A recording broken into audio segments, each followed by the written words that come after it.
Man, just when you thought the shit getting more fucked up in insanity by a cause raping woman out there, you're gonna be floored of your mind. When I saw this, I was like, what the fuck? Are you kidding me? This story is called 80-year-old cop charged with raping woman at her home. Predator Georgia caught preying on woman while on duty.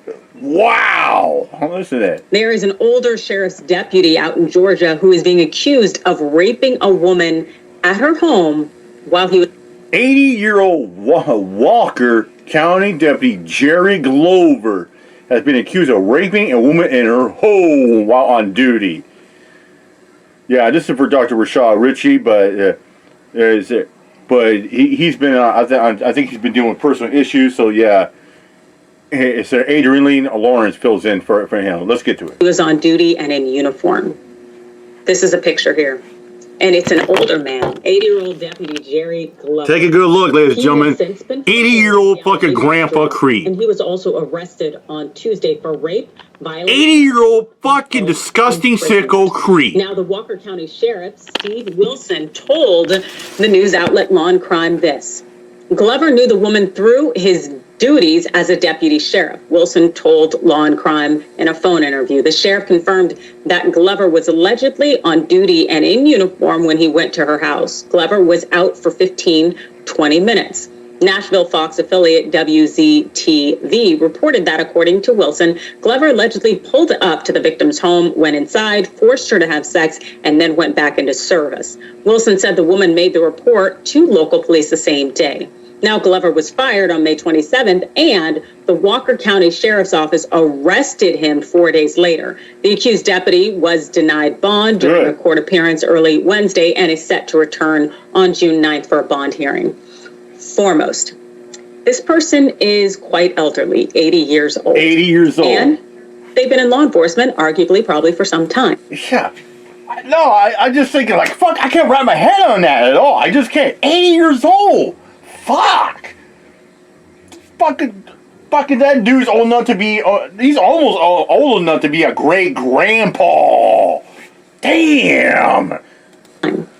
That probably tells me this isn't the first time something like this has happened. And you know he's probably got more victims out there as well, ladies and gentlemen. And somebody did something about it.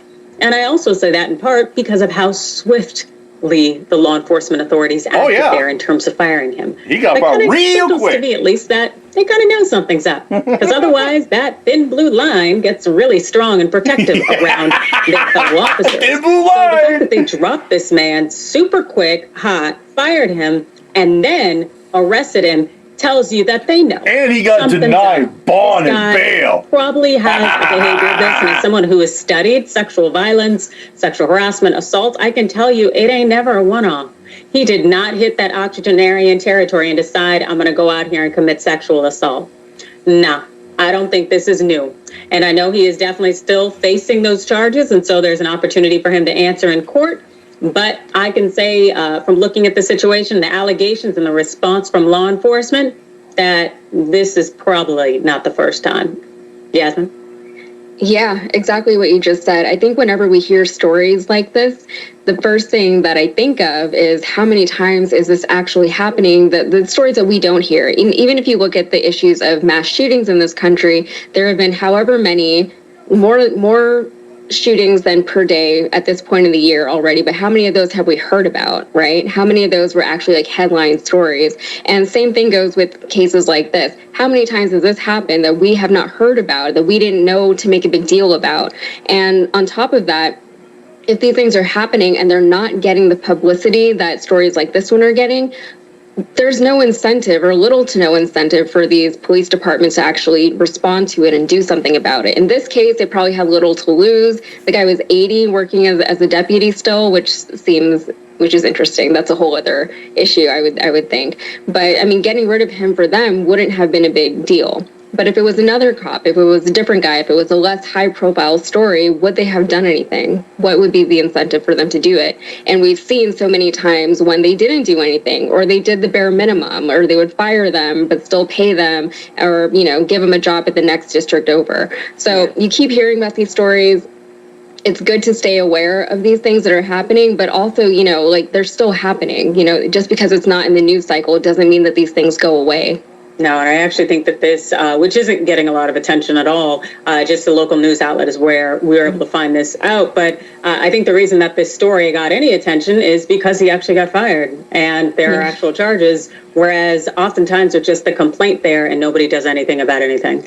And that's something that unfortunately our system has to reconcile because we definitely need change. Oh, man. Just can't wrap your head on that, huh? 80 years old. And he gets fired on the spot, denied bail, but 80 years old. What the fuck? Damn. I guess it is true. There are fucking creepy sicko grandpas and great grandpas out there. God dang. Shit. Anyways, I'm out of here. My job. Peace out.